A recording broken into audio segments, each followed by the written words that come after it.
Hello, and welcome to episode 5 of the Renegade Pop Culture podcast on the RPC Podcast Network. This is Keona, your host, and with me are... Hello, I am Josh. And this is Kristal.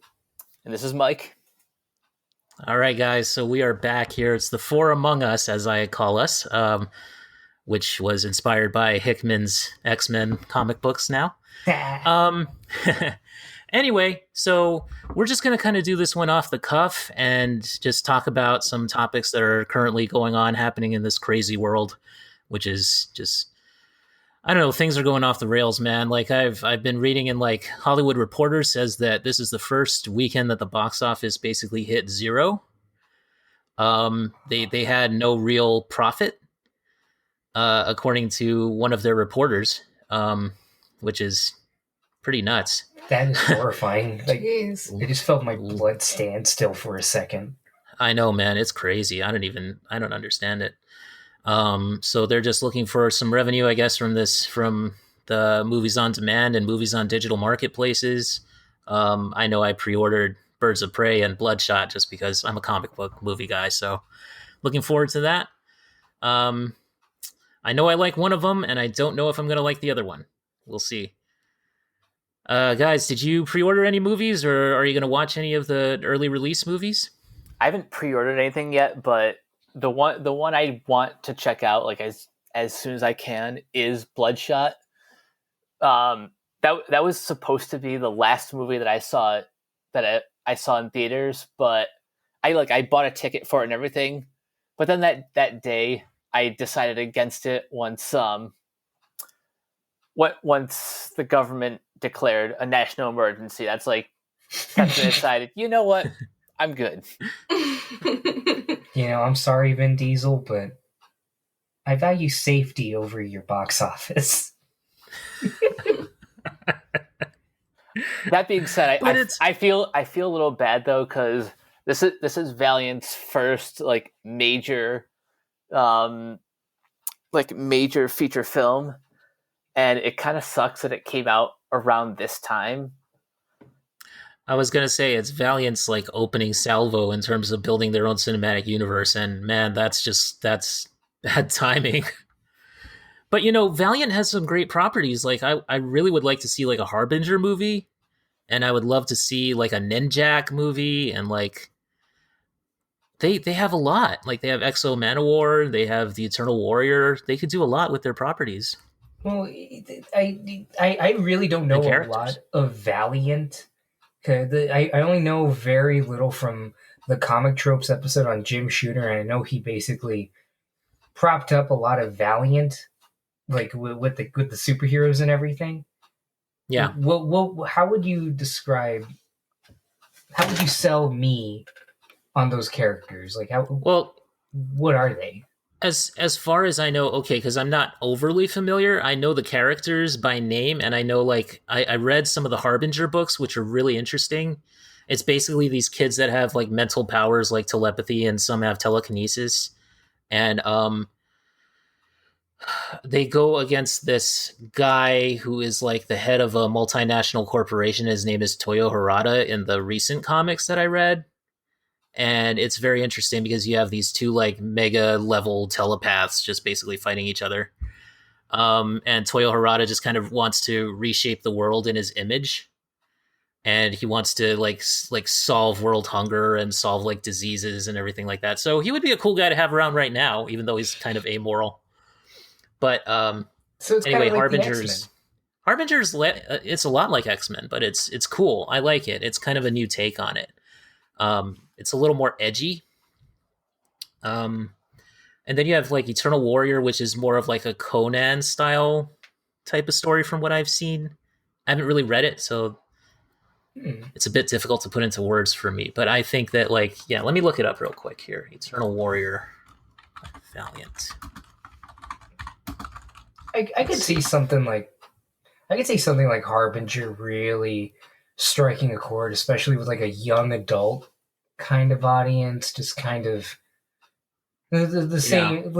It could attract the same people that came for stuff like Divergent, but in a more I'd say in a more open manner than those, which is very aggressively for the teen demographic. So this Eternal Warrior guy is like an immortal, and he is a geomancer, like a mystic who's in tune with the voice of the planet. Now that sounds fascinating. That sounds cool. So he's actually a lot better than Conan. You also have Ninjak, which is another one. Ninjak. Yeah, that was... Let's see here. Joe Quesada was the co-creator. Oh.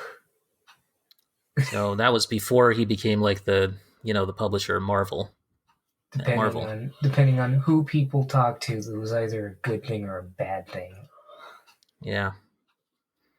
All I know is that he had his band do like Christmas songs for a while there. I don't know if you guys remember that. I vaguely remember that. I enjoyed that. Christmas songs? Christmas songs, man. His band used to do like they wanted comics for Christmas and stuff, and it was like full on like he would do like an Elvis Presley impersonation. It was all on Newsarama back in the day when Newsarama was actually a good website. Huh? So Ninjak is about a guy named Colin King, and he's the wealthy son of a master spy who was employed by the British government. King was raised in the Orient, but was an outcast in that society. And when his father was killed by rival agent Iwatsu, King decided to go into training, determined to continue his father's tradition and bring his killers to justice. Now a master of the secret arts of the ninja, he serves England and the world as Ninjak. This sounds like it would be so much fun as an over-the-top kind of like a Kingsman. You need a director like either Gareth Evans or Chad Stahelski to, God, this one out. Yeah, get the John Wick guys, or yeah. Or hell, yeah, just get Matthew Vaughn back. That'd be cool. Throw him any one of those choices would be perfect. Yeah, I even say it. I think Guy Ritchie would have a lot of fun too. U.S. and England. I think so. Yeah, Guy Ritchie could do one. He could do that. I still need to see The Gentleman. So I mean, that's a couple of the offerings that they have. I mean, Valiant has a cool universe, man. They really should. I mean, I would hope that maybe somehow we see more properties from them. But well, if there's any solace, I know the two directors lately came out with articles about about the state of movies and just in general, just kind of talking about the coronavirus. Edgar Wright and Christopher Nolan. And two people who you'd expect to have something to say about the state of the movie-going experience. Yeah, you know that basically movie theaters have a bat signal up on their rooftops, but instead of bats, it's just Christopher Nolan's name on there, and wherever they call, he comes. I hear he's even planning on releasing Tenet like for home viewing. But the way he's going about it, he's just going to go to your house and just install an IMAX theater. Be like, here, now watch my movie. But Nolan talked about, with everything going on, movie theaters need our support now more than ever. They're saying, like, buy gift cards or whatever, so that way you can keep them in business. But also, movie theaters should start, like, incentivizing, like, people coming to the movies through ticket discounts. I mean, I guess if you prepay for tickets, but what movie theater is open now? All the chains are closed. Like, it's stuff to consider when they come back. And Edgar Wright brought up a real good point about why we're probably going to see a boom in movie theater attendance. Definitely. I can see that. I can see that happening. I don't remember his exact words, but it was something along the lines of, at the end of all this, with everybody staying home and being forced to go through their whole backlog of movies they haven't seen on Netflix yet, it seems very unlikely that you're going to get people that will say, I'll just watch it at home. They're going to be looking for more reasons to want to go out. Yeah. Especially after being cooped up for so long. And I think so they'll too. take anything. And it may not be the best time for movies like this, but we're going to see probably like little things blow up, and we're probably going to see people going to movies they wouldn't normally go to see. I mean, drive-ins are doing pretty well. Drive-ins doing pretty well from that article. Yeah. The only thing is that it kind of doesn't apply to us because the only drive-in theater we have here in El Paso is adults only. Aw. For some reason. I've genuinely debated going over there and just talking to the owner, being like, can I just hijack it for one day? Instead of playing Indiana Bones, can we just play Indiana Jones? Which I don't understand how that place is still open. Instead of Who Banged Roger Rabbit, can we play Who Framed Roger Rabbit? Okay, I'm done. I don't know. Who Banged Roger Rabbit sounds pretty interesting. Indiana Bones sounds like he's just going on a dig for bones right now. That's just all he's doing. The Bony One Kenobi. Oh my god! Oh no!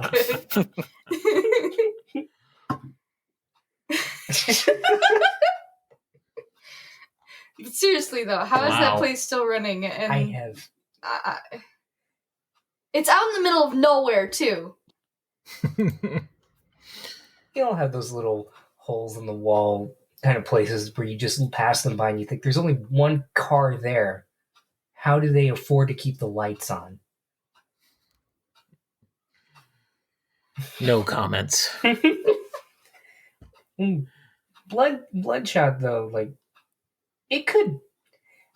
I can see it probably getting like a really high rental, like at least doing really well on demand. Yeah. Hopefully it. I don't know. Have any reviews come out for it? They had reviews for it, I think, but it not very good reviews. Yeah. Yeah. Last I checked, I think it was at like 40% on Rotten Tomatoes. Yeah. I'm looking it up because now I'm way too curious. Come on, Vin Diesel, you haven't failed me now. Oh, great. Due to the coronavirus, actual showtimes may differ. All these are in Juarez. Oh, thanks, Google. Thanks a lot. Oh, you guys were on the right track. It's at 30. Oh. Oh, wow. That's even worse than we thought. Wait, whatever happened to that movie about... Shoot, what's... This is the vampire movie that was coming out. Do you remember the trailers? Which one? I don't... Morbius? Yeah, Morbius. Maybe probably Jared pushed Leto. Back. Maybe Jared Leto's gonna play it to his cultists. Tell me you heard about that, Kristal. No. Yeah. What? Yeah. This is okay. Hold on to your ears, Kristal. Oh no! Here we go. Everything about this Jared Leto cult is weird. Like apparently he only found out about the coronavirus like last week. What? Because he spent like all this time on his own like private island or something. Yeah, he's got an island. He has a cult now? Yeah.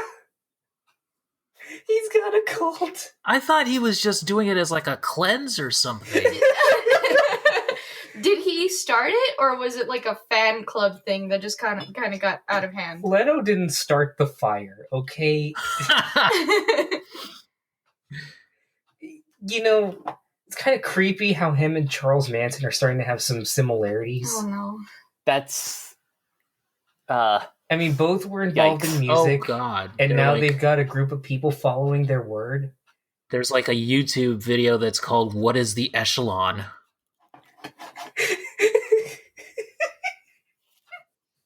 Oh, dude, come on, man! I even liked your Joker, and you're just doing this now. You're crazy, bro. Here's the tweet that he put out about a week ago. Yeah. Wow. I see it. 12 days ago, I began a silent meditation in the desert. We were totally isolated, no phone, no communication, etc. We had no idea what was happening outside the facility. Walked out yesterday into a very different world, one that's been changed forever. Mind-blowing, to say the least. I'm getting messages from friends and family all around the globe and catching up on what's going on. And then it just ends with, hope you and yours are okay, sending positive energy to all. Stay inside, stay safe. Yeah, so... I mean, that sounded relatively normal, but this dude is like, okay, so 30 Seconds to Mars apparently charges $900 for meet and greets? What? That's ridiculous. That's like that's more than my rent. The last time I listened to 30 Seconds to Mars was when I was 11. Okay. I mean, I like them. I like them as a band. I like their music for the most part. It's not like the best music ever. I like their catalog pre-2013. Yeah, like pre-2013. Okay. Like yeah, A Beautiful Lie, I think, is where they peaked. I think so too. Yeah, like their first maybe 2 or 3 albums were really good. It's interesting you say 2013 because 2013 was the same year that Man of Steel was released, directed by Zack Snyder. And Zack Snyder was appointed to do the DC Cinematic Universe. And Zack Snyder approved of spin-offs, including a spin-off to the sequel of his sequel to Man of Steel, which was Batman v Superman. And in that spin-off, Ben Affleck, who starred in Zack Snyder's movie, was in the Suicide Squad, which had Jared Leto. Ergo, I don't know where this was going. But the point is, Jared Leto ruined Justice League. You guys just wait until you hear his conspiracy theories about the Cars universe. Okay, you know what? There's so much to learn. Okay? There's absolutely the geniuses nothing. At Pixar were operating on a higher level when they invented Ka-Chow and Lightning McQueen, okay? Wait, Josh, I do have to ask, do you believe in the Pixar theory? That all the movies are connected? Yeah. A little, and Toy Story 4 confirmed all my suspicions. They threw everything in the kitchen sink into Toy Story 4. If you want a logistic reason, I'd say just because they're a company and the way they create a movie pretty much every year, they kind of have to reuse a lot of their assets, so it makes it seem like everything's connected. But if you want my optimistic theory, they sit down with the writers and just say, listen, this connects to Toy Story. This is a movie about dinosaurs. It connects. No matter what. The Good Dinosaur and Ratatouille are spiritual sequels, okay? What about Up? Figure it out. Up is basically the spin-off of A Bug's Life. Never thought of it that way. Yeah, that checks out. But checks out as but not as much as Jared Leto with a cult. I can still see it though with little things like they're being cute, but it's always fun to speculate with that. Like with Monsters Inc. Randall ends up at the same trailer park, like the same trailer house that A Bug's Life City takes place in. Yeah, but then again, it really is. They use like 3D animation, but so they do have to reuse a lot of assets. But it's so much fun though. Like yeah. There's always a term being like, oh, I remember that. Yeah. And then Brad Bird comes along. He's like, no, I'm not going to include the Pizza Planet car in Incredibles. I'm an artist. Like, it's not until now that I'm realizing the limitations of 3D animation. After watching that video, what's the YouTuber's name? Which one? For the comparison of the 2003 to the 2012 Ninja Turtle series. Oh, Godzilla Mendoza. Yeah, he did a video comparing the two series of the animated TMNT series, and it was actually really interesting seeing how, because I'm a huge 2012 Ninja Turtle fan. I love the series, but he made a point of saying that they didn't really do a lot with the animation. They didn't go into crazy crazy new environments very often. I think it only happened like 3 times because there was a huge limitation with the 3D animation. While in the 2003 series, every episode was like something wacky crazy because of the freedom of 2D animation. So, to be fair, it's also on a TV budget. Yeah, but both were on a TV budget. But when it comes to Pixar, yeah, they can get away with a lot more. Definitely. When the mouse is writing the checks, they get away with a lot. But it's it's very interesting because animation is at once a very freeing art form, but at the same time, it's also the most restricting. Like just in the sense with 2D animation, the sky's the limit with what you can create, but you're limited to this 2D environment. Mm-hmm. You only go up, down, left, right.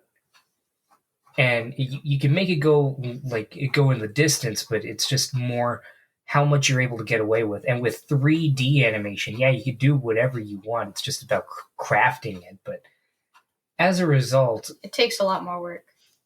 Not that. I just think it kind of takes away the quirkiness of 2D animation.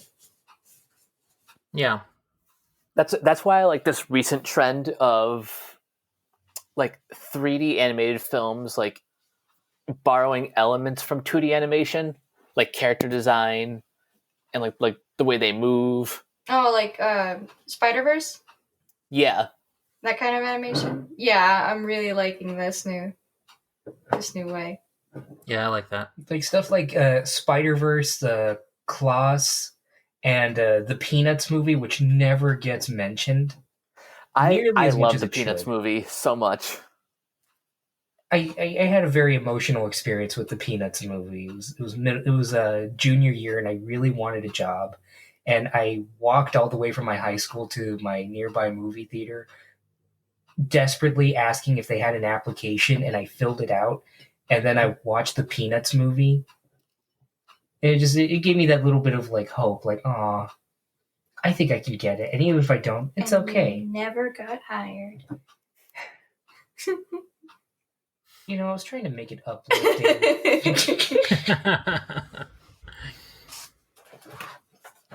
So, Josh, Rian Johnson's website has a script for Knives Out. Yes. Yeah. Oh my God, yes. It's funny because I did get to read the script before I watched Knives Out.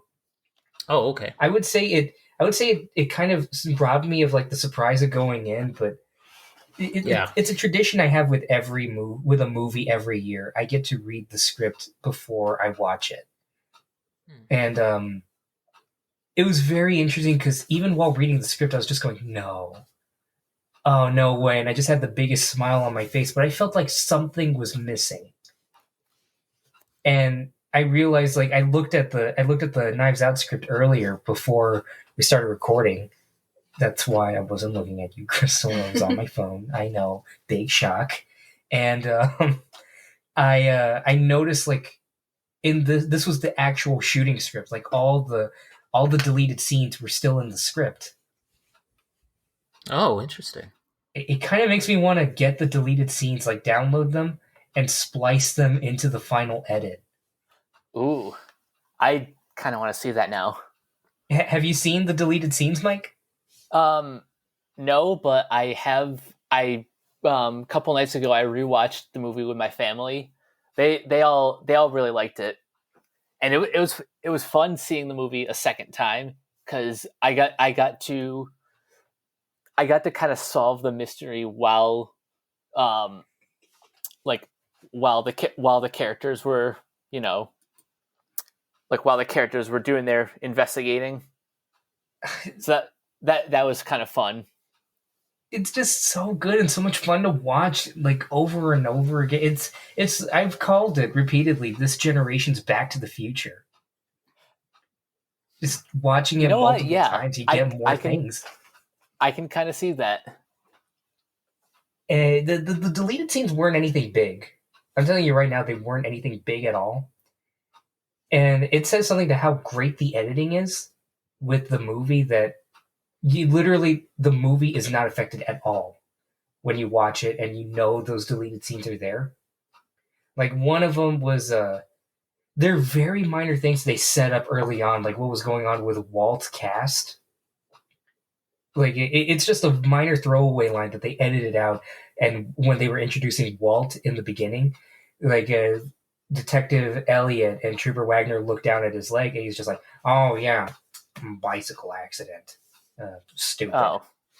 And they cut, and it's right, and it picks up like right where the movie picks up.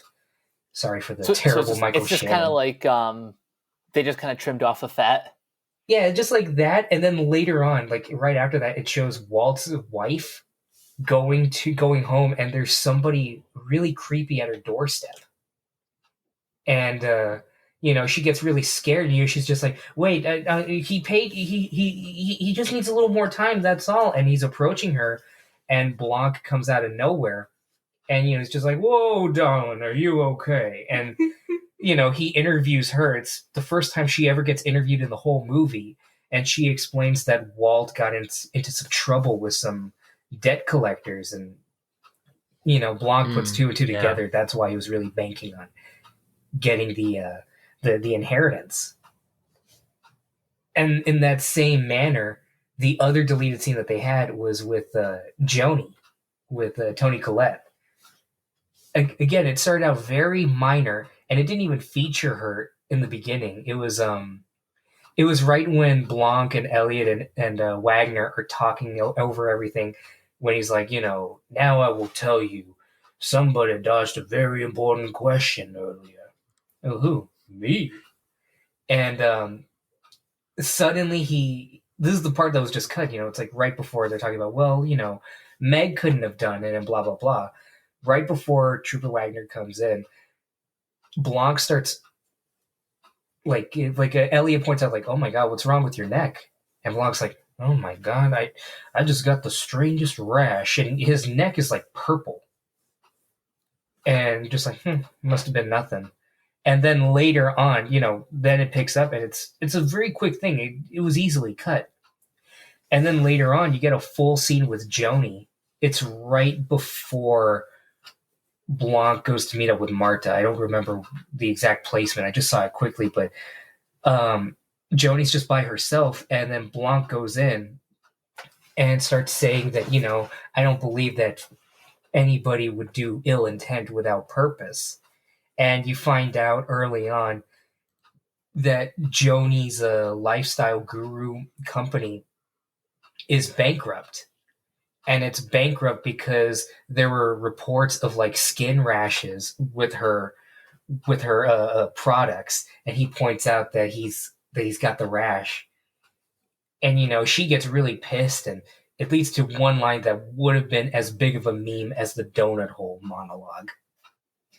She's just like, "What's your goddamn point?" And then he says, "I don't know what happened to Harlan, Joni, but I sure hope that, and I hope you do forgive my phrasing, you haven't done anything rash," and then leaves. Like, those were the only things. And even then, those little things pay off. Like, if the Joni thing stayed, it sets up early on like that kind of dramatic irony that, she knows she's broke, but Meg doesn't, and she finally realizes how fake her mom is.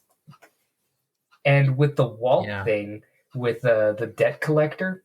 The guy that was at the doorstep at the very end of the movie when they're dragging Ransom out of the house, that same guy is the police officer dragging out Ransom, holding him, so that way he won't escape. And he locks eyes with Walt's wife, and she turns away, like, scared. It's like a very minor thing. I don't know. This is all to say Rian Johnson is basically a genius, and I love Parasite, but I wish he won. Yeah. That would have caused a little firestorm on the interwebs. Oh, totally. What? This guy ruined Star Wars. I can imagine he would have gone up there and just been like, wow, thanks, The Phantom Menace was my favorite one, and then he leaves. Just troll everybody. That would be perfect. That would be perfect. God. Oh my god. That'd be so funny. Sorry about the long Knives Out tangent. Just, ugh. No, man. Would you say Benoit Blanc is sort of 2020's Bane? Because he has the really iconic vocal performance. It took you... Like, everybody knows Bane, man. Everybody knows Bane, and everybody knows Benoit Blanc. I can see it now. I can see I it. didn't think of it before, but I see where you're coming from. I could imagine my old coworkers at Walmart and I just having fun with the Benoit Blanc voice. Like we used to do with Bane every single time I used to go into work and just be like, "Hello, Gotham." You find out that you're at Walmart and you find out that somebody's stealing, and then you look at the security footage, you see them, you're like, the game's afoot. Ah, the fire rises. And on the note of Bane, I watched a video of like the best and worst cartoons of the of so far, and I finally got to see some more clips of Harley Quinn. Yeah, their Bane is so good. I found out their Bane is a parody. Bane is just Dark Knight Rises Bane. He looks like normal Bane, but he talks like the Dark Knight Rises Bane. So that is one of the genius things, I gotta say. It's so good. And speaking of Harley Quinn, that comes back not this Friday, but the next Friday, April 3rd, season 2. It just ended. Season 1 just ended. Yeah, I think this is like probably the quickest turnaround for an animated series. Wait, it's coming back already? Yeah. I personally don't consider it season 2 so much as season 1 part 2. It's kind of like how Young Justice Outsiders was. It was 26 episodes, but they split it into 2 parts. I could see that. They're just calling it season 2. Kind of like the final season of Breaking Bad. Yeah. How they didn't really they didn't really call it like season 5 and season 6. They just said, here's season 5A, and in about 2 years you'll get season 5B. But I do love that. I do love that one of the things that they took from Tom King's Batman run is Kite Man, hell yeah. Kite Man, hell yeah. I've never even heard of Kite Man. So just seeing his image, I was just like, that's a villain? Kite Man's a pretty old school villain, if I remember right? Yeah, wasn't Kite Man around for a while? He's been a joke in the comic world for forever. I mean, I would love to see somebody do that with Condiment King. I hope we see Condiment King in season 2. Yeah. Give Chuck Dixon a royalty paycheck. Okay, yeah, so Kite Man first appeared in Batman issue 133 in August 1960. Yeah, like Kite Man's been around for a while, and everybody treats it like it's something new. But Tom King did not create Kite Man, but he did revitalize him. I'm just seeing the night and day difference. I was showing Kristal what Kite Man looks like, and I just see, the return of Kite Man and Tom King's Batman, and it's an old comic panel from I don't know when. It's just like, now everyone will get his first look at the Kite Man, and then I see this page of Kite Man just strung up, beaten and bloodied with graffiti in the background. Who's afraid of the big black bat with Joker in the background and posters? Oh my god. I don't know if it's just funny or just downright tragic that Tom King just decided, yeah, let's go dark. Oh, and bring it back to Peanuts movie for a minute. Guess Kite Man's civilian name. What's the civilian name? I know it. It's Charles Chuck Brown, or as he's called in Rebirth, Charlie Brown. Yeah. Oh no. Oh, I love this guy now. I came around. I came around in a few minutes. Oh my god, I'm looking right at the images quick searches. It has I Hate Everything, which I just realized Kite Man is like a character in his videos. But I see IHE, Rebirth, DC Rebirth, New 52, Joker, Cosplay, Villain, Superhero, Marvel, Charlie Brown. Like, it just sticks out like a sore thumb. Oh my god, look at the little illustration. There's even an illustration of Charlie Brown dressed as Kite Man in the Charles Schultz thing. I love it. Send that to them. I'm sending it to you guys the second I can. Dude.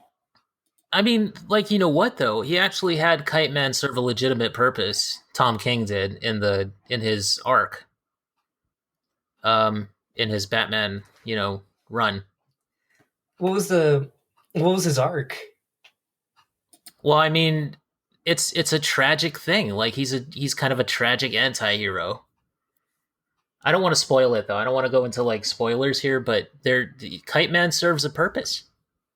Which, you think he's just a one-off joke character, and he's really, like, there's a reason why he says Kite Man, hell yeah. I mean, and Harley Quinn, they of course play it as a joke, but in the animated show. But I mean, in the comics, he actually did serve a purpose. So, Kite Man... Any writer who can give, like, a joke character like that purpose deserves major props. Yeah. Definitely. That's why I say I liked Tom King's Batman run. Like, I like it more than the run that we have going on now. James Tynion or Tynion, however you pronounce his name. His run on Batman so far has not impressed me. But like Tom King's run, I'm actually pretty happy with it. On Comic Tropes, he talked about it, and I haven't read it. The only thing of Tom King's that I read was all of the Vision. And I read like 2 issues of Mr. Miracle, and Vision was, oh my god, depressing, and it was. Mr. Miracle was, oh my god, disturbing. Like, that's the best way I could say it. Like, Mr. Miracle feels like I'm reading an anxiety attack, and Vision just felt like I was watching my parents fight. I mean, I feel like if you're reading Mr. Miracle, you should be reading a story that kind of is, about anxiety and like has that sort of feel to it. I had no idea what Mr. Miracle was. I just finished Vision, and I was just like, well, people talk about Mr. Miracle. Let me check it out. And I had never heard of his character before. I think it was Jim Steranko who created him. And he was an actual escape artist, and that's why he made this character named Scott Free, Mr. Miracle. He's an one of escape Jack artist Kirby's as well, creations. but he's on Apocalypse. He's one of Jack Kirby's? Yep. Okay, so Steranko just kind of did like his own version of it. I guess. Because I thought he was the co-creator or something. No, apparently not. He might have been, but I know for sure that Mr. Miracle is part of Kirby's fourth world. Of the fourth world. Yeah. No, you're right. But one thing that I saw that that Comic Tropes talked about, there was one storyline that he talked about in King's Run that really had me interested. Yeah. Which was, I don't know, something involving Batman. And, he was put on trial, and Bruce Wayne had to... What was it? It's the post... okay, this has been around for a while now, so I think we can talk about it. The Batman Catwoman wedding thing. The storyline of Batman proposed to Catwoman, and basically Catwoman just was basically manipulated into leaving him at the altar, so to speak, leaving him at the rooftop. And because of that, Batman spirals into this whole situation of he's just doubting himself, and he basically kind of loses it, and he goes after villains with much more, he's more heavy-handed in how he handles things. And so there's a couple issues where Batman, Mr. Freeze is put on trial, and Bruce is part of the jury, and Bruce Wayne basically defends Mr. Freeze and says, what if Batman was wrong? And he does this all out of a sense of I'm pushing too hard, and and I'm losing myself. And it's basically self-loathing, essentially. He wants to punish himself. He wants to put himself behind bars, basically, for beating up Mr. Freeze too much. He's it's self-doubt and self-loathing, and it's great. Hearing that sounds absolutely stunning. That sounds like a really good... It was my favorite thing in his run. Favorite thing. I loved it, personally. Because it's a good examination of the character. And I know people would say that, it's so dark, and, we had Grant Morrison come in, and he lightened Batman up, and everything is now fine and dandy, and Scott Snyder left Batman in a good place. I'm just you know what? This is my Batman. This is the darker Batman. This is the Batman that I like. It's more grounded. It's more interesting. I don't know. Would you say that it's an inherently bad thing for a character to be too stubborn or too brooding in that sense? No. I think it depends on the writer. I think there are some people that write, characters like Batman, very angsty characters, very poorly, and it just kind of turns people off of Cora. Oh my god, Cora's not angsty. She's not that bad. But I mean, you'll see. Yeah, hopefully you'll turn around in some way. But, you'll see it. There's depth to it. It takes a while. You have characters like Batman. You have characters like Anakin Skywalker. People hate them because they're just so broody and serious, and it turns them off of characters like that. It's just in the same way a lot of people think Superman's a Boy Scout, and they think he's boring because what do you do with a man that's perfect? You get stuff like Dan Harmon's insane Superman pitch. But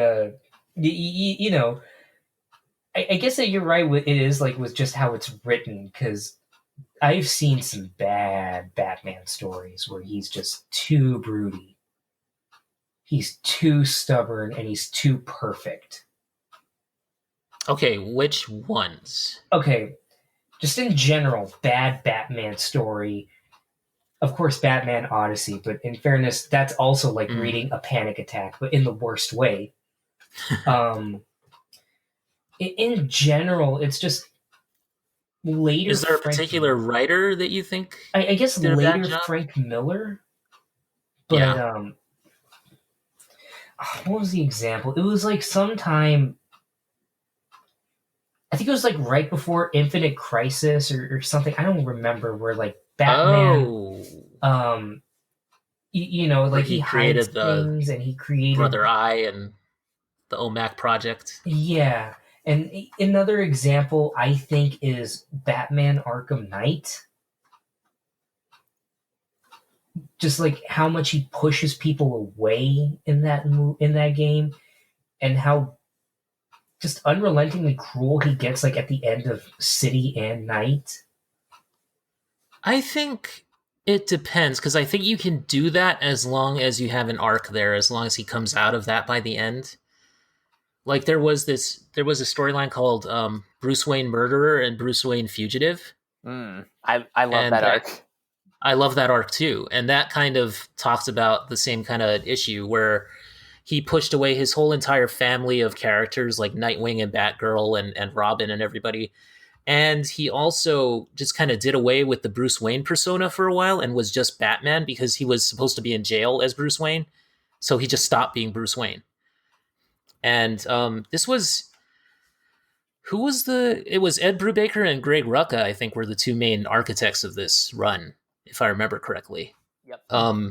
It was during that era of Batman where he just he pushed a lot of people away, and to the point where they came to blows because of it. Like him and Nightwing just fought each other to the point where Nightwing had just got bloodied up because Batman just he kicked the crap out of him. And at the end of the story, though, the arc is that he eventually realizes that Bruce Wayne is a vital part of who he is, as much as Batman is. And this was all done by the writers to say, like, Bruce Wayne is an integral part of the Batman persona and vice versa. So that was interesting. And that got really broody, like to the point, like Angel Season 2 broody, where Angel just did not have any contact with his friends or anything and just went kind of dark, even though he wasn't like Angelus or anything. I know you know this, Josh. I just forgot to brood. I thought of an even better example, like Raphael and the Ninja Turtles. Okay, you're treading on mighty thin ice here. Look, I think it is just in the writing, because like in that instance, like Batman, there's so many stories I can look at and be like, yeah, this is how Batman should be. Nothing too dark, nothing too... Like, of course, dark, but with a reason, instead of just like, my parents are dead. Wow, darkness. No parents. like for a long time, Raphael was my least favorite turtle. He was just the most like, leave me alone, bro.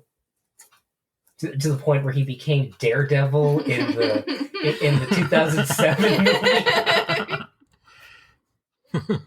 It wasn't until seeing other versions, like in the 2012 series, and seeing that version of Raphael where his broodiness is really well justified, like just in the sense like they don't make him too broody, but they kind of show how different he is. It really made me reevaluate other versions of him, if that makes sense. Yeah. Kind of in the same way, I guess, that the Clone Wars version of Anakin Skywalker recontextualizes Anakin in the movies to some people. Yeah, I would agree with that. Which I still need to see. Same.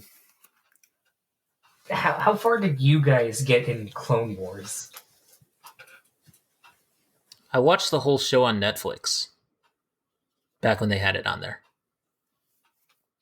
Wow. I've really only seen like a few clips from the series. I haven't gone through my whole my whole series watch through yet. Oh, that's a thing. So so you know that character that Dave Filoni created for the Clone Wars show, Ahsoka Tano? Yeah, I was just about to ask that. Yeah, so they're gonna have her portrayed by Rosario Dawson in The Mandalorian Season 2. Which is very, very interesting.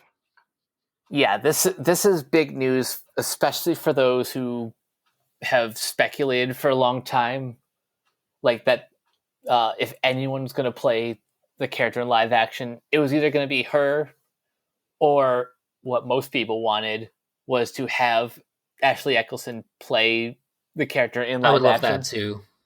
I would love that too. That's the voice actress. Mm-hmm. Yeah. One thing that I've been hearing a lot, like complaints, is that a lot of people are saying that she's too old to be playing Ahsoka. Well, Ahsoka would be around that. Like, she would be the older Ahsoka from, like, Rebels, I think. Yeah, that's what I'm saying. Like, this is after Empire Strikes Back, right? After Return of the Jedi. So. After Return. Yeah. So that makes sense. Like, Ahsoka's a young woman in the Clone Wars, right? Like, she's in her late teens, early 20s? I would say late teens. Yeah, late teens. And what about when we see her in Rebels? In Rebels, I would say that's like... Well, it's the Clone Wars, which was between 2 and 3, and then it's Episode 4, which is sometime after 3. Like, that'd be like in her 30s? Late 20s? 30s, maybe 40? Yeah. So, I mean, who knows how her... I guess this checks out then. Yeah, I would think. Absolutely. She would be old by the time of The Mandalorian. I would be kind of amiss if I didn't mention the kind of elephant in the room when it comes to Rosario Dawson's kind of casting. For me, I think it's perfect. Yeah, I do too. I love her as an actress. She's great. She always puts her all in everything, even when it's like a really dumb movie. Like I did not expect like Zombieland 2. Like Zombieland 2, like Clerks 2. I love Zombieland 2, damn it. I still haven't seen it. I love it too, but I'm also acknowledging that it is very dumb. But but it was great. I don't know. Oh man, I don't know. I just seem like I am not part of the mainstream, it seems like, because I love that movie. I liked it more than the first.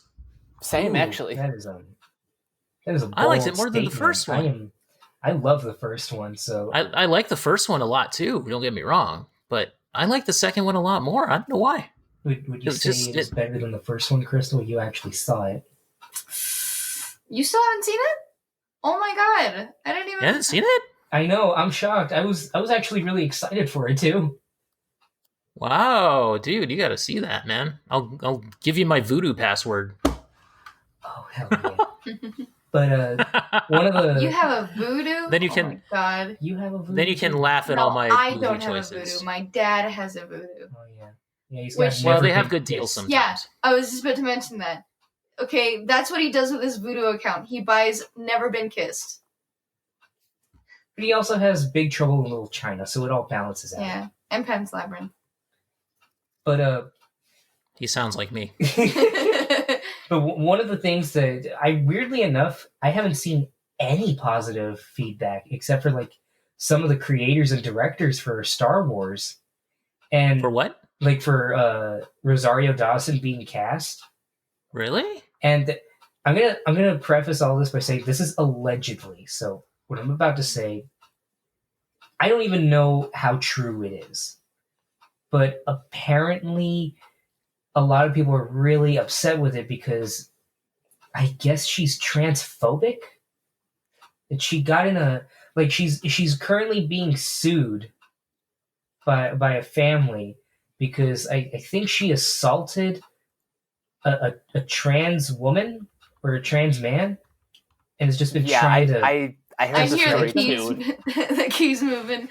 Like I'm not saying anything about it just because I don't know the full story. So, from what I've seen, I still don't know about it. But as far as like taking everything into consideration, I still think she's a really good cast member. And I think, oh my god, she's going to knock it out of the park. But I also understand there's like a lot of, at least a very vocal backlash about the casting. That's interesting because I didn't see any backlash myself. I just saw positive remarks about it. That's why it's very shocking. Just kind of like, I literally woke up and found out, oh hey, Rosario Dawson's cast. That's pretty cool. And everyone's like, man, screw Rosario Dawson. And it's like, well, wait, what happened? You didn't hear about this? It's like waking up and hearing, like, apparently the stuff that John Lennon did. It's like, wait, what? When did this happen? Man, I don't know about this episode. I'm learning that Jared Leto has a cult. People are mad about Rosario Dawson. John Lennon now did something. Is this just Gal Gadot sang off key? Is this just our new spin-off series, Tea Time with... Who spilled the tea? Spilled the tea with the four of us. Oh, man. The thing I'm more skeptical about, more than anything, it's not Rosario Dawson. It's not even all that. It's just... I think it's just me. I don't know about Ahsoka being in The Mandalorian. It would just depend on how big of a role she has. I think she could be used as someone who knows something about Baby Yoda, about the child. Officially. Yeah. Because as far as we know, there aren't any other Force users aside from the child. Yeah. That's true. Can we get the spin-off movie with Baby Yoda and Broom Boy from The Last Jedi? Dave Filoni, oh man, please. The internet would explode. Half of it would be cool, half of it would be very upset. I think it's just, for me, the best parts of The Mandalorian are the parts that don't deal with the Jedi. Yeah, I just like the world, like exploring the underground, their whole ecosystem. Having Bill Burr, everything about Mandalorian's world, like Baby Yoda is awesome because it's like, oh wow, he's got the Force. Whoa, what? And it's like the big connective tissue with that in Star Wars, because otherwise it would just be a really cool space bounty hunter show. Yeah. And there's nothing wrong with that, Guys, Cowboy Bebop, need I say more? Firefly. Need I say more? But yeah, that's exactly right. That's the thing that I liked about it, was the fact that it's a space western. But I don't know, like hearing some of the stuff with Mandalorian season 2, it's got me worried that they're going to start putting too much of the Jedi into it. Well, some people think she might be like a Guardian of the Wills or something, which would be cool. interesting. Mm-hmm. But I will say that one of my favorite Clone Wars story arcs was with Ahsoka as the main character. It was at the very end of season 4? It was like her last major storyline that she had. Where she was basically on trial for like the bombing at like the Jedi Temple. And she ran away from that, and then Anakin was kind of trying to protect her, but he was also, he was kind of chasing her down because he wanted to protect her basically and make sure she was okay. But she just ran away and had to survive on her own, and she ran down into the levels on Coruscant, like the levels on the lower part of the planet, like the inside of the planet. Kind of like that game that was supposed to come out, that Star Wars 1313. So it would have been like she ran down to level, like it was almost 1313, I want to say. Like I think they threw that in. It's like the real like ghetto part of Coruscant. Yeah, I thought that was one of the best story arcs that they had in the entire show. As far as I know, like the last thing that the last thing that we've seen of Ahsoka was in Star Wars Rebels, where she goes. Yeah, and then she came back on the Disney Plus episodes of Clone Wars that just premiered. Oh, okay. But like timeline wise, wasn't like the last thing that she went up against Darth and. Yeah, at yeah. Shoot, what's the name of that planet? Exegol. Yeah, Exegol. Mm-hmm. Exegol. This just made me think of the throwaway line in Avatar during the Amber Island players, It's just where Zuko asks, "Wait, so Jet died?" And Sokka says, "It was kind of ambiguous." Oh my god. On the subject of Star Wars, this is like very old news, but I'm curious if you guys read it. The Colin Trevorrow and Derek Connolly script for Episode 9, Duel of the Fates, was leaked. Yes. Did you guys ever get to read it? Not the whole thing, just some passages, and I got to read the whole thing, and word of warning for anybody that watches the show, you're pretty much always going to be at odds with me when it comes to Star Wars opinions, if you haven't caught that from the very first episode. Just know, I meet you halfway. Empire's still the best movie. Yeah. Mm-hmm. But you can all breathe a sigh of relief. Yes. But I'm going to say Duel of the Fates was probably going to be a way better Episode 9 than Rise of Skywalker. Oh, absolutely. Yes. I got to... Aside from all the Poe and Rey stuff. Yeah, that was a thing that Colin and Derek really wanted in the story, which is Poe and Rey were an item. Poe and Rey? Yeah. That... I don't know. I don't see that happening. You guys are skeptical about it too. Like, I'll admit, reading it, there were some parts where I thought, "Oh, that's charming," but I'm pretty sure, like, if our princess Carrie Fisher hadn't passed away, she probably would have, either she or some other person like higher up would have been like, "Look, we love the script, we love everything, just this doesn't make sense." Yeah. Like, if it were Finn and Rey, that would have been different. Yeah. I think it would have been an imperfect movie as well. But I think I liked it more than the one that we got, because at least it ran with... It seemed like a more organic continuation of The Last Jedi. As opposed to... As opposed to Rise of Skywalker. Yeah. I genuinely wonder sometimes if I'm being too harsh on it. Like, I wonder sometimes if I'm too harsh on Spider-Man Far From Home in the same way. Because I think Spider-Man Far From Home is an okay movie, but it's nowhere near the best Spider-Man movie, and that's kind of where I stand with Rise of Skywalker, where it's an okay action movie, but as a Star Wars movie, I now get why people hated the prequels with a burning passion. Because Rise of Skywalker just frustrates me so much. Yeah, with all the... I like pieces, I don't like the whole. Yeah. Yeah, with all the, like, fake out deaths and bad things happening. Like, oh, Chewie's gone. No, he's not. What was the one that really frustrated you? Because it was a... What was it? Was it 3PO? I think so. That one was the one that really frustrated me. They're like, "Oh, well, if we do this, he's gonna lose his memories entirely. Are you sure you want to do this? Because he's gonna lose his memories. We gotta do this, but he's gonna lose his memories. He loses his memories, and then he gets them back. It's like there's no consequences. Nope.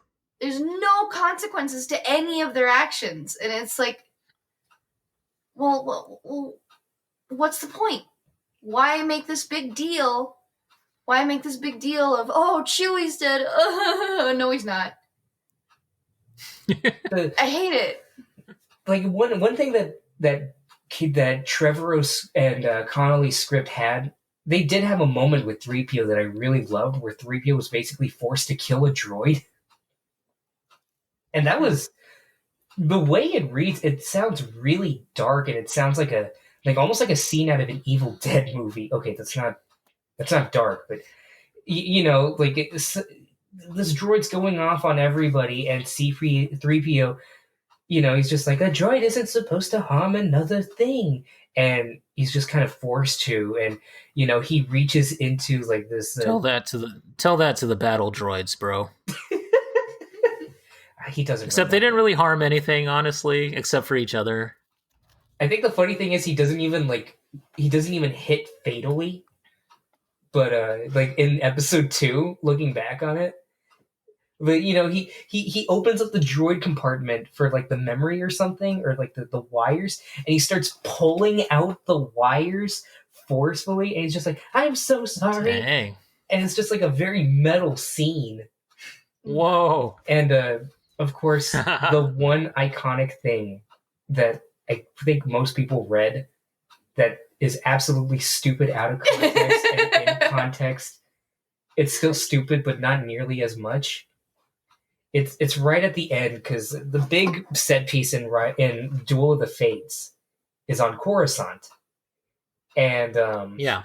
Hux is the Chancellor now, and it's right at the end. The heroes are basically winning, and he's just like, "Come on, do something," and they're like, "Sir, we don't know what to do. Like, everything's ruined." And Hux looks outside, and the action slug that Trevorrow and Connolly wrote was, Hux looks outside and sees the horror.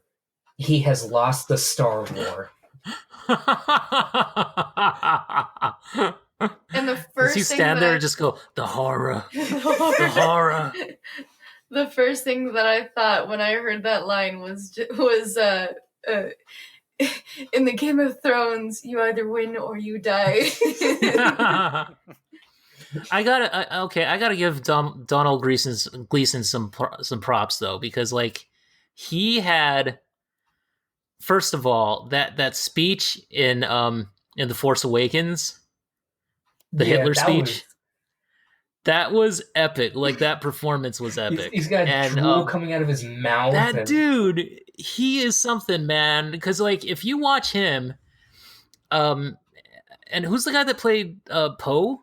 Oh, Oscar Isaac. Oscar Isaac, yeah. If you watch them in Ex Machina, it's like complete 180 for both actors, you know? Yep. Funny but thing, like, the first thing I saw him in was Sucker Punch. Yeah. Yeah. Absolute creep. Yeah, totally. It just Donald Gleason and Oscar Isaac. You can never go wrong with them. But Donald Gleason, to his credit, he had a very minor role, and he just ate it up. I love him. I love him in these Star Wars movies because he's like, I am the spy. It's just so like freaking hilarious. I like, think he's probably one of our most underappreciated comedic actors. Yeah, I mean, he's so good, and he just like, that's like his one big line in this whole movie, and he's just like, I'm just gonna feed it to the camera, man. I'm just gonna have fun with that. My favorite though is when he says, I don't care if you win, I just want Kylo to lose. He's so good. Man, Hux is the best, man. I mean, I even like the joke in the opening of The Last Jedi, okay? I'm a sucker. I like the joke in the opening where he's like, I can hear you. Can you hear me?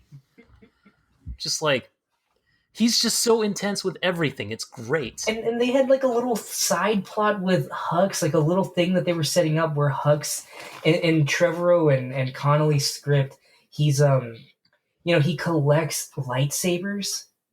And one of them's the dark saber or something like. No, that was one of the Knights of Ren. They had the dark saber, but Hux has lightsabers, and he's constantly trying to use the Force, and he doesn't work. It doesn't work. Even when he has Rose captured, he's trying to Force choke her, and she's just like, "Oh, are you trying to Force choke me?" He's just like, "Be quiet," and she's just like, "Oh, you're not special." Not at all. And at the very end, he literally commits seppuku. Like, with everything going on, he'd rather go out with his own hand than be killed. And he gets his prized lightsaber and just impales himself. That's epic. Tell me that wouldn't have been like the coolest freaking thing to see Donald Gleason. He would have owned that. But so one of the things that I didn't like about the Trevorrow script is that, like, so Kylo Ren just kind of vanishes. or like dies or like is extinguished. Wasn't it like he basically gives his life to Rey? It was something along those lines. In Rise of Skywalker, yeah, but in the Trevorrow script, in Duel of the Fates, is that what happens? Because Kylo's thing is that, after Last Jedi, he basically closed all doors. He's like, I am evil now. I am a bad boy. And he learns throughout the whole script, like, to forget about destroying planets. I'm going to literally destroy lives. And he learns how to suck out the energy, the life force of people. Not choke, just suck out the life. And in a last Hail Mary, he sucks out Rey's life. And I forget what happens, but something turns around and Rey ends up defeating him. And but she's dying. She's getting older and she's dying. It's kind of like Indiana Jones in The Last Crusade when Donovan drinks from the wrong Grail. Oh, and Kylo, they kind of have a moment, and Kylo decides to give her his life. Why would he decide that? Because I thought they were like not gonna have him redeem himself. It was like, despite everything, she still saw the good in him, and she, everybody. It's kind of like, I'm sorry about the Avatar connections, but it's like kind of like an Avatar when everyone's like, "Aang, you got to kill the Fire Lord. There's no other way." And Rey's like, I can't just kill Kylo Ren. I can't just kill him. And even when...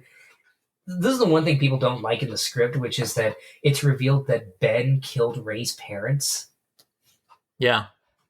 I don't mind it. I really don't mind it. But it was a way to just get her to, like, just really go off and give into the dark. But then that sort of implies that he had knowledge of who Rey was.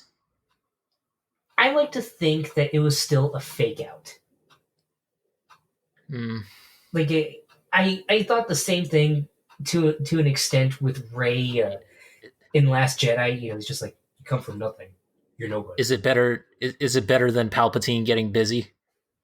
Well, he didn't even get busy. I would argue, yes. Apparently, Rey's father is also a Palpatine clone. Nani? That's stupid. What? JJ, what are you doing? Was that JJ or was that the novelization? Was JJ. Well, that was the novelization, but apparently JJ offered that explanation for it. I don't remember. It was no. Everything I hear about Rise of Skywalker, even the bad aspects are being taken away. I want Palpatine Tinder dates. I don't want Palpatine just expanding his consciousness like an amoeba. Well, no matter what, his clone got his nut off. Good night, everybody. But just finishing up with the Connolly and Trevorrow script, there were two things I absolutely adored.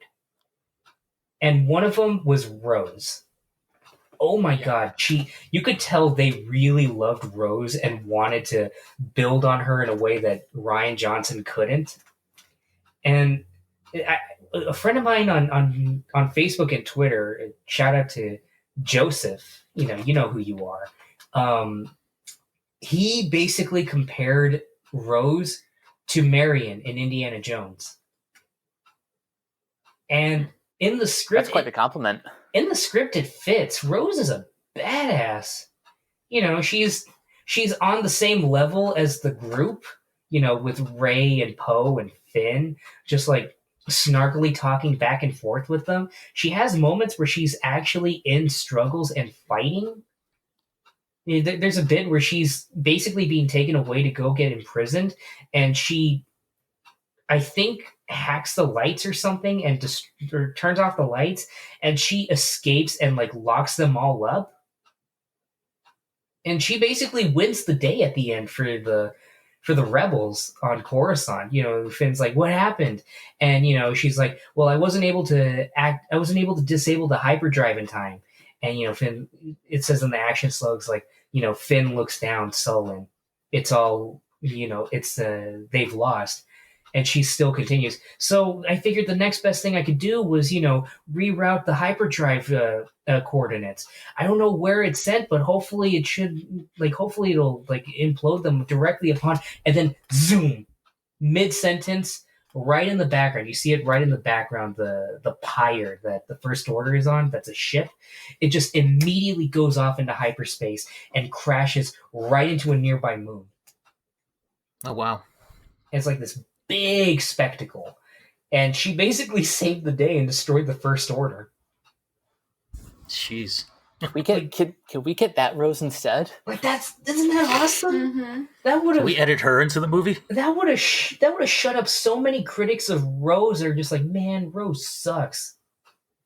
They would see that, they'd be like, oh my god, Rose is like one of the best characters. Rose is cool. She was like an engineer. That was one thing I adored, and the other thing I adored was Finn. Mm-hmm. Like, more than JJ and more than Ryan, even though I think a lot of people really downplay Finn's journey in Last Jedi. Trevorrow and Connolly really loved Finn and wanted to give him a proper ending to his arc. And what they did in the very first scene, he runs into a soldier, a stormtrooper that he actually met during conditioning training, and it kind of haunts him for the rest of the movie. And right at the end in Coruscant, when they're about to blow everything up, things fail as they usually do because it's the second act, so things can't go smoothly. Hint, hint, screenwriters. And he's all bloodied and bruised, and he's in the sewers, and he's running around, and he runs into that soldier again. And instead of killing him, he knocks him down, takes away his gun, and he takes away his helmet. And he has this very, very beautiful scene where he looks at him, and he's like, hey, look at me. Do you remember me? Do you know who I am? And the guy nods yes, and he's like, listen, what they did to us wasn't right. I know you feel it too. I know you feel it when you could have killed me, but you didn't. And the guy's like, just taking it all in. And he's still got the radio. He's like, look, tell them that, there's nothing to fear. Like, that nothing happened. He says, nothing happened. And he says, listen, it doesn't have to be like this. If you know it's not right, you can change. Do you have a name? The guy's like, I don't remember. He's like, first, you get a name. That's the first step. And then as he starts to leave, he grabs the guy's blaster. The stormtrooper says, well, what do I do then? And Finn looks at him and says, then you find something worth fighting for. And he leaves. And the stormtrooper's just left there shook. And later on, right when everything's at its lowest point, when Finn and Rose and all of them, they're just hunkered down. R2 is brained because there's a rock that fell on him in the struggle. Everybody's getting beat down. Suddenly there's sorry, this... I just I just had this image of the scene from Kingdom Hearts where Goofy pushes Mickey out of the way. Look out! That's basically what happens. And then right when this chrome trooper, I think that's what they called him, it's Phasma, but not really, because I'm pretty sure they didn't want I almost said Gwendolyn J. Sorry, Gwen. Gwendolyn Christie to come back just to be wasted again. Because they're about to kill Finn, and then they get shot off to the side, and then you see that same trooper that Finn talked to, and that same trooper has a whole bunch of stormtroopers that he rallied behind his side. And I forget his name, but Finn basically inspires a stormtrooper uprising. That's cool. It was. I'm not doing it justice, but it was so well written, and it could have used some touching up with the dialogue, but it just shows. I mean, I'm assuming that this was a draft. It was the very first draft that they ever did, and yeah, so they would have changed some things. I think for comparison's sake, it was finished in 2016. That was way before The Last Jedi even premiered, so I'm almost positive, like, even watching The Last Jedi or talking with Ryan and JJ, Trevorrow and Connolly would have been like, okay, let's take this into consideration, let's change this. Okay, they laughed at he lost the Star Wars, so, okay, bonus points for that. Let's go ahead, let's take out Poe and Rey? But I don't know, it really sucks, because reading that script, I got the feeling that there really was a plan in place for the trilogy. Yeah. And really did we ever find out, like, the reason why he left the project? I imagine it was just trying to fill in the void with Carrie Fisher's death. And just trying to really just... I almost imagine everybody at Lucasfilm was scrambling because of the underperformance of Solo and the fan backlash of The Last Jedi. So they just thought, screw this, let's go back to playing with our dinosaurs.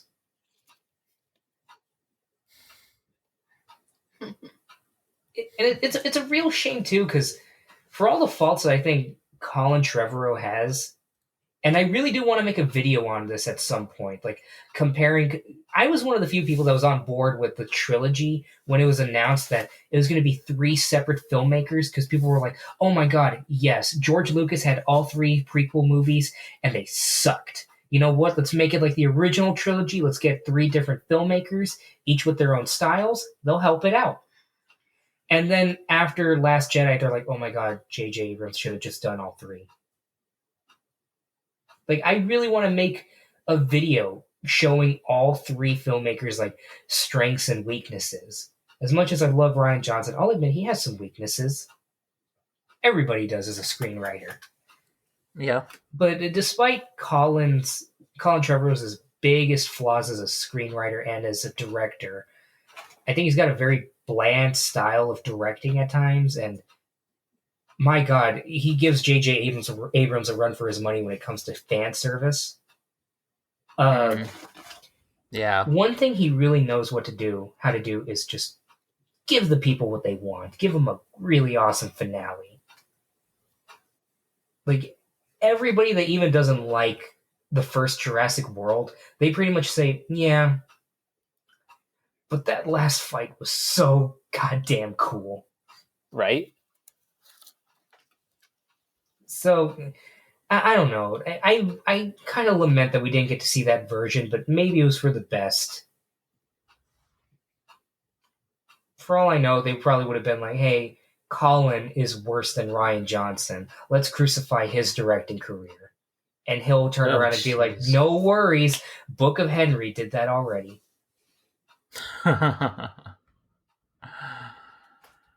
Well, okay, guys. So before we go, because we're almost at the 90-minute mark here. Before we go, I want to get a couple of words in about some video game news and some video game releases. So, did you guys watch anything about the PlayStation 5 and Xbox Series X kind of specs? I haven't. That they released? Well, let me tell you something. The PS5, the specifications that they were talking about on YouTube and stuff, and the way that they did it. I love Mark Cerny. I do. But he put me to sleep twice. I tried to watch that thing and I could not make it through it. It was so dry. But he's a very smart guy. And I liked hearing, I liked hearing what he had to say, but at the same time I was just like, man, it was a GDC talk. It was a game developers conference talk, and really they should have just said it's a game developers conference talk, and they just, there's no GDC this year, so they should have just said up front, this is going to be just tech specs, guys. No game announcements, no nothing. But it was interesting. I mean, it's still interesting to see it. I'll just read about it instead of trying to watch the video, because it put me to sleep.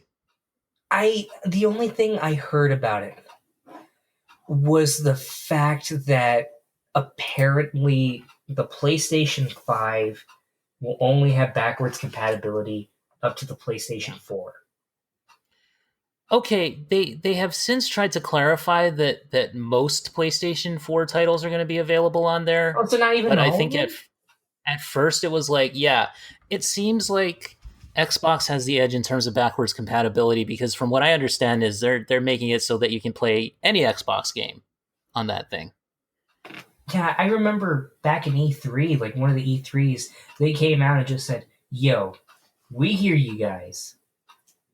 You can play Yeah. Xbox games from the original Xbox." And everyone was like, "Ah,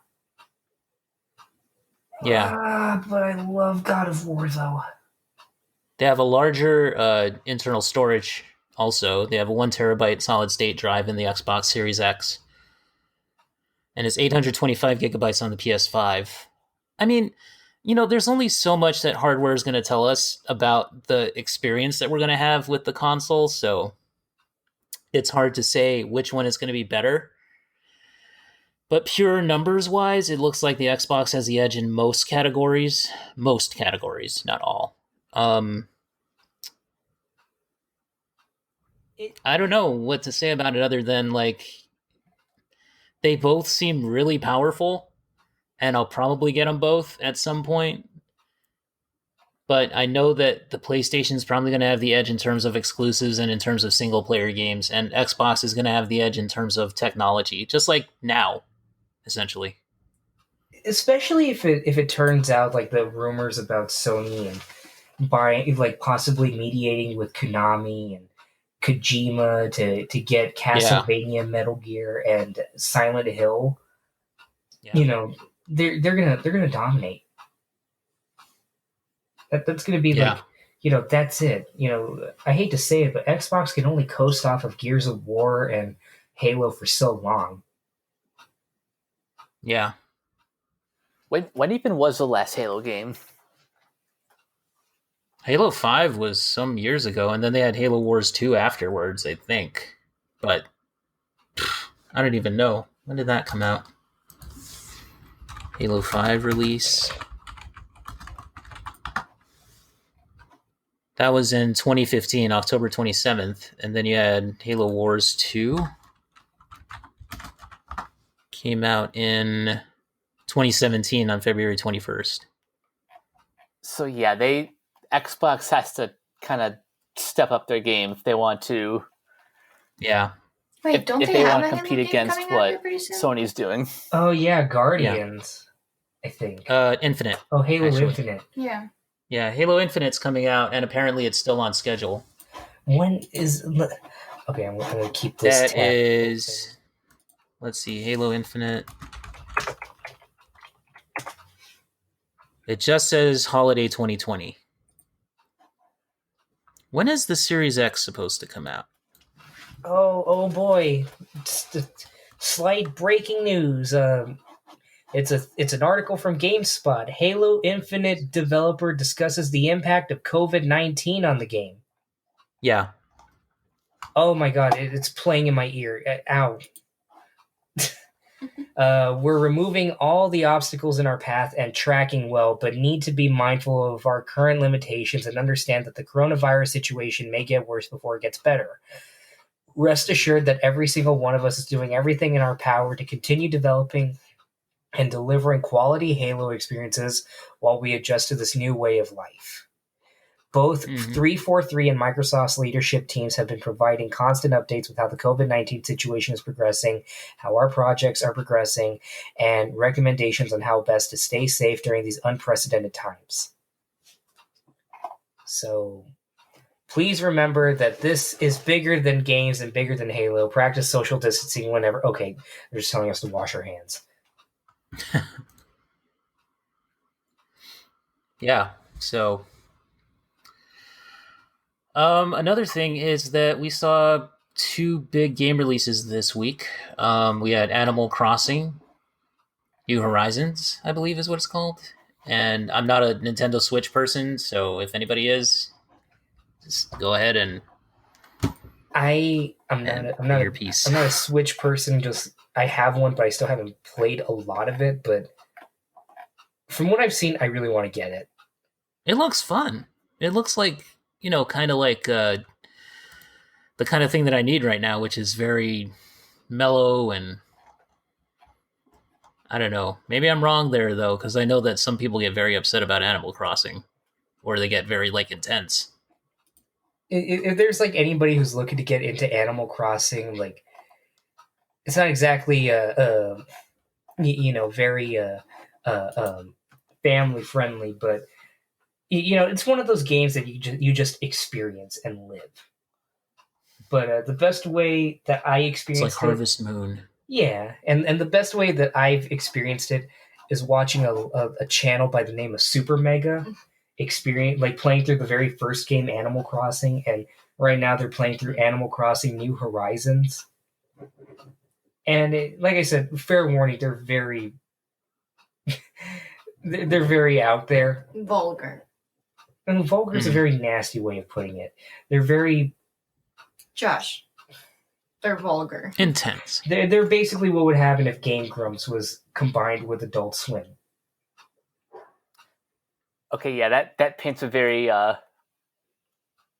distinct picture. Yeah, you get what I mean. Like they're more on par with like Eric Andre and Rick and Morty in that sense. Just in their kind of humor.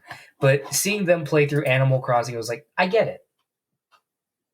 So if you haven't gotten into it, I recommend checking those out, and maybe you'll see. See, it's really interesting because I don't watch a lot of game streamers except for like very few that I like, or that I like their style. But like that's an interesting sort of generational thing because for me it was just like, okay, you play the demo or you just play the game and just like whatever. But like I don't know. I mean, I have a hard time watching game streamers. It has to be I don't know why. Very like it's only with certain things just to get those experiences. Because when it comes to like more linear things, it's like, well, come on, you can just play it. Yeah. Well, let's talk about that Resident Evil 3 demo that dropped because I played it. Just what was it? Last night? 2 weeks or 2 nights ago? Anyway, I played it recently, and it was interesting. There's a lot of exploration. I'm one of those people where when I was growing up, Resident Evil was outlawed in my house, so I did not get to play it. That bad, huh? Growing up. That bad, man. But no, I mean, like, so coming into it as someone who is entirely new or has played just a little bit of Resident Evil, I liked it a lot. Graphically, it's really good. I'm definitely getting it. And I can tell you that the Nemesis scared the crap out of me. And like, that thing is ridiculous. I don't know how we're going to survive because the only hope that you have is just to run like hell and make it to the next cutscene. Because that guy is, you can't beat him. You can down him maybe just a little bit to the point where he's like, he goes down on one knee and then you'll just get to a point in the game where he'll just jump right in front of you. He is scary. It's good though. It's very good. The shotgun is my favorite weapon. Oh God, it looks like a Texas Chainsaw Massacre version of Swamp Thing. The Nemesis is scary, man. It's scary. It jumps in front of you. It has like it whips you with like a vine arm, like a crazy evil vine arm. We're gonna play this tomorrow, Kristal. Oh no, it's horrible. Yes, we are. We're gonna. Play I can barely handle Death Stranding. Okay. It's good. It's good. It's good. I think it definitely makes me want to play Resident Evil 2, which I do have. So I'm gonna go back and play that one too. Okay, and then let's talk about the elephant in the room, which is Doom Eternal. Oh yes, Doom Eternal, which I've been waiting for a very long time, and I have thoughts about it. I'm only in the very early segment of the game, though.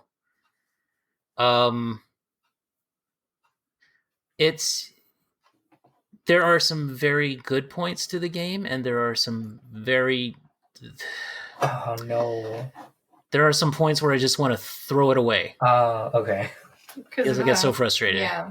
it's a tough game. It's a tough game for someone like me, I guess, who rather sucks. But I mean, I get through it. You just got to keep trying, and then you'll make it. But it's a rough game. Yeah, I get that. It's a gorgeous game. Don't get me wrong. I mean, I've never seen a more beautiful, gory game in my life, if that makes sense. Oh hell yeah! Like when I was playing it, my father-in-law had me stop because I was just going so fast. I was just like, I need to kill.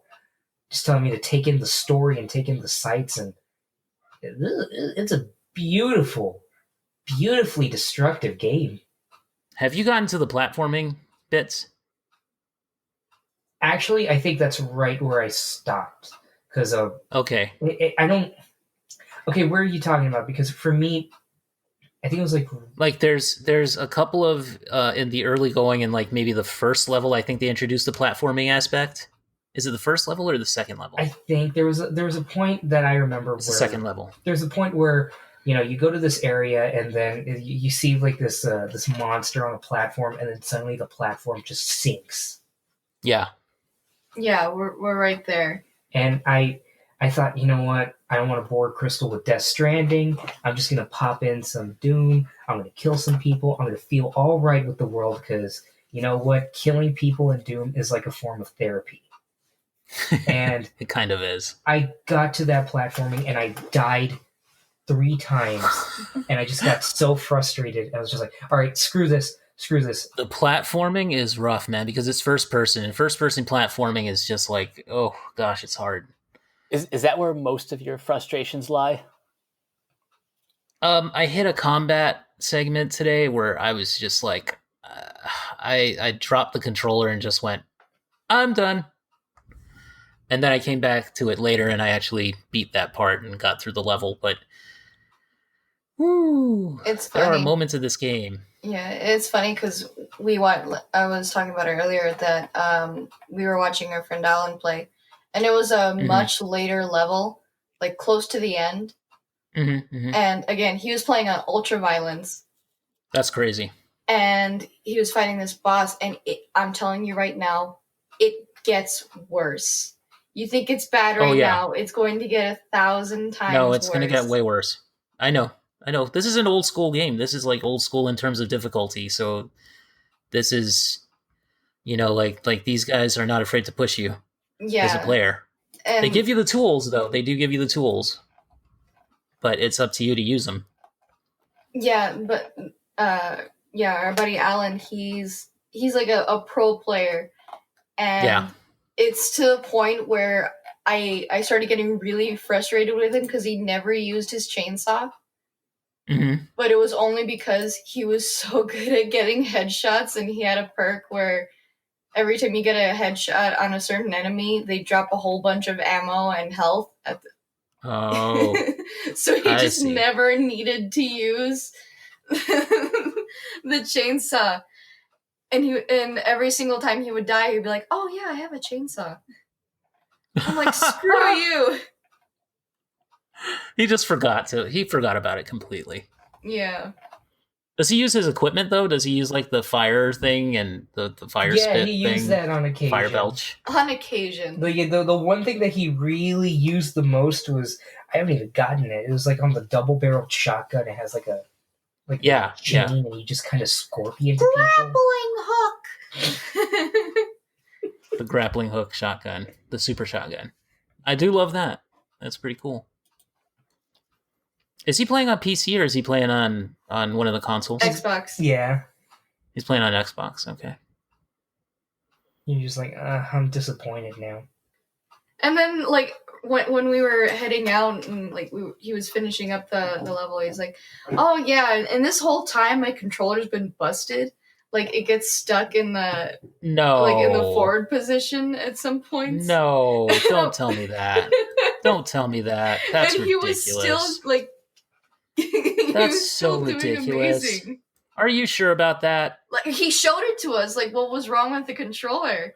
Like, I don't know what would happen. That's ridiculous, man. But he would, like, push forward, and if he, like, push forward. How are people this good at games? Like, what do you guys do with your lives? Do you just play games all the time? Like, do you not sleep? Do you just drink a bunch of Red Bulls? I swear to God, I mean, we can never play Smash Brothers with him because he always wins. That's just wrong, man. But seriously, that's awesome, dude. That's awesome. Yeah. Whoever you are, my friend, you are awesome. Alan, this one's for you. We raise a drink to you, sir. Yeah. But yeah, I mean, it's a really good game. I will say this: it's a good game. When you get past those moments that get you really frustrated, and then you finally have that moment of getting past it, and you're like, "All right, I made it. I'm good." I don't know. For me, it's just... And, sometimes it's just pure luck getting through it. Sometimes it is. I've noticed that because we're doing this whole system where it's me, my dad, and Josh playing. So we all get a turn after we die. And I suck at video games. I suck.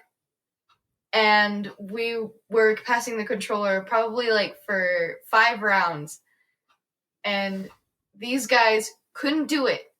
Would always die within the first 2 minutes. And then somehow, miraculously, I beat it. I'm not showing off. I got through that through pure luck. But that is a fun game. Just one quick thing. How do you guys play the game? Like, with the gun? Do you have it normal, how it is, right out of the gate? Or do you go into the menu and you do the classic gun pose? I just play it normal. The first run through, I'm going to play it with the normal gun sort of positioning. Okay, so I'm the weirdo. Yeah, you are the weirdo. No, I mean the classic look is really cool though. I'm glad that they put that in. I didn't even realize that they put that in the first one or the second one. Thank you. I mean, it's cool and all, but who holds their gun to their chest? Who cares? What, do you want a broken sternum? Kristal, it was the 90s.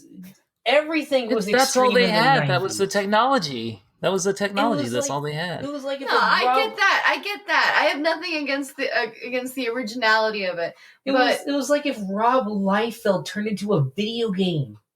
It's just pure testosterone and awesome, and none of it makes sense. But Josh, it sets you up with the correct positioning. If I can keep in vain the same spirit as George Romero and John Carmack, you know what? It's all right. Yeah, they did that for the people that played the original. Exactly. Which is cool. Yeah, but you didn't play the original. Yes, I did. No, you didn't. Yeah, I did. Really? I never beat it. You're lying to me. I'm not lying to you. Whatever. Do you want me to prove my gamer credentials? What? I will slam a controller down on the table and be like, look, that's a video game. Show me your gaming resume. My first console was a GameCube. But I own a Super Nintendo, so that means I'm better. Yeah, and where is it? Where is the Super Nintendo? Okay, you know what? Yeah. I don't have my own TV dust anymore. In my closet. I don't have my own TV anymore, so I can't connect everything like I want to. Yeah, and even when you did have your own TV, did you ever play anything on it? Yes, I would. Yeah, right. Yeah. I never once saw you play. Okay. I would play Contra 3 and Dr. Mario and Tetris. Contra 3, man, that was a game. Hell yeah. Yep. Contra 3, hell yeah.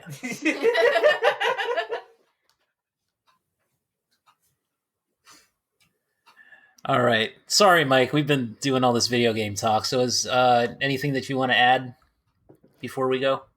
Not really. Just kind of dealing with this whole the whole craziness of coronavirus. Yeah, it's insane. Man. So, comic books are apparently going to stop after this week. That's just, man. It's crazy. We can't let one more one more art form be shut out by this. Yeah, but who's going to comic shops now? I mean, that's the sad reality of it. Very few people are. I think like my local comic shop was open for like limited hours on Saturday, but that's really all I know. You know what we should do? All the printers are closing. All like Diamond's not gonna deliver any more new comics after this week. Apparently, my understanding of it. Our Walmart here is only allowing you to buy one piece of like meat at a time. Oh man. Yeah. That Jesus Christ. Yeah. If only we had like a lot more like artistically driven people in the group. I'm not saying that there aren't, but when it came to stuff like this, we should do something like Nintendo Power or something on the website where like we just have like random people in the group like just do comics and we just post them up. That would be really cool. That would be interesting. I have a story from a long time ago that I want to do with a friend. Keona, I sent you the script for it a long time ago. Mary and Martin. It was like that really gory kind of thing. Mike, yeah. At some point, I'm going to send you the script because I think you'll love it. Like it would be so wild and crazy, and I don't know. It would just be something to hold everybody over with all this stuff. Just comics are shutting down. Let's do our own comics. We could finally do Jersey Devil, Kristal. You're right. I need to just start painting more. We need to do like a whole bunch of things, actually. We need to do some video content eventually and maybe make this podcast kind of a Google Hangout sort of thing or like a Skype sort of thing.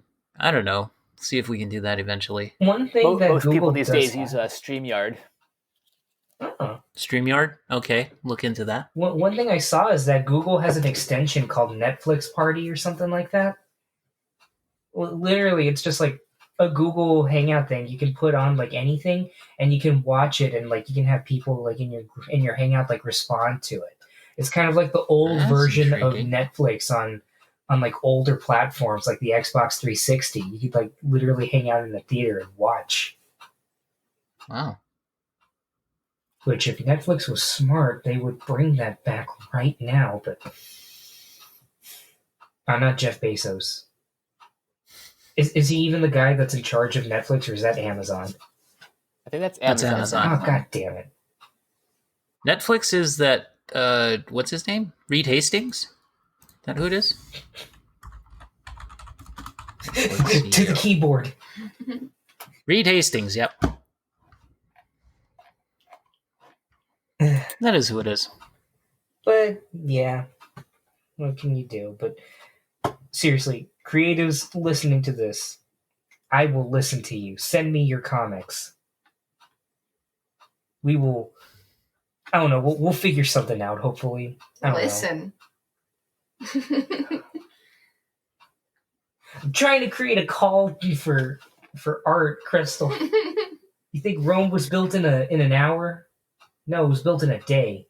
Because that's how long it took to talk to everybody. Well, Renegade Pop Culture was built in about a month. Exactly.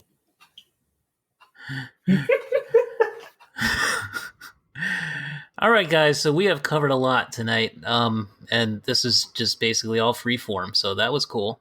So thank you guys for coming on the show and for co-hosting with me.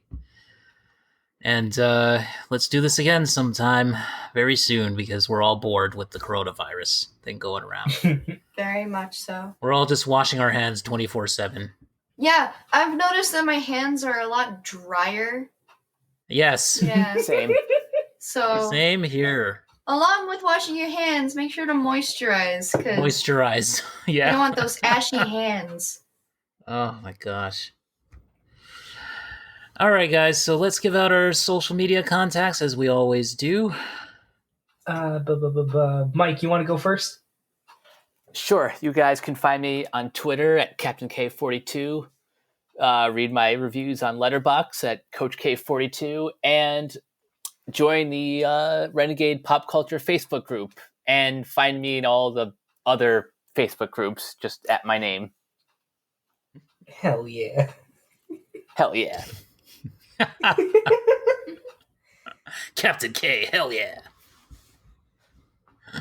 All right, and Josh and Kristal. Well, as always, you can stalk my Twitter and watch me procrastinate at work at JSH Lozano. You can find me on Facebook at the group. I am Joshua Lozano. You will identify me as sitting in a wheelchair, despite me not needing a wheelchair. Instagram, I think I'm Joshua Lozano 64, same as my PlayStation Plus membership, which is going to run out soon. So that's a terrible plug. And on the somebody sent him a PlayStation Network membership. And on the note of terrible plugs, if you want to smash at some point and you got a Switch, oh my god, I don't know my friend code. I just know my username. I'll have Keona added in the in the article show notes. Just friend codes, hell yeah. Just don't be surprised when you see my name and you're like, "Well, why'd you pick that?" And for me, I finally have a Twitter. You can find me at simply Ragu816, and that's pretty much all I got. Awesome. All right. And you can find me on Twitter at Keona Tang. That's KeonaTang. And you can also find me on Instagram. Renegade Pop Culture is the name of the account. And on Facebook, I am Keona Tang as usual. And you can also find our writings on renegadepopculture.com. Please visit the website. Please share it if you can. And hopefully, we'll have some more content up there for you in the near future. All right, guys. So we have been going. This is our longest running podcast, actually, which is pretty cool. Oh my god. Yeah, and it just and I wanted to do a short 1 hour episode, and here we are approaching 2 hours. So that worked. Anyway, they say it's not the length. I would argue that it is. All right. Oh my god. So. Okay, guys, we will talk to you soon, Renegades, and thank you for joining the movement. Thank you for all of your support. And we are not a cult. I am not Jared Leto. We are going home now. Actually, we are home. Goodbye. Bye. Good night. Bye. See ya.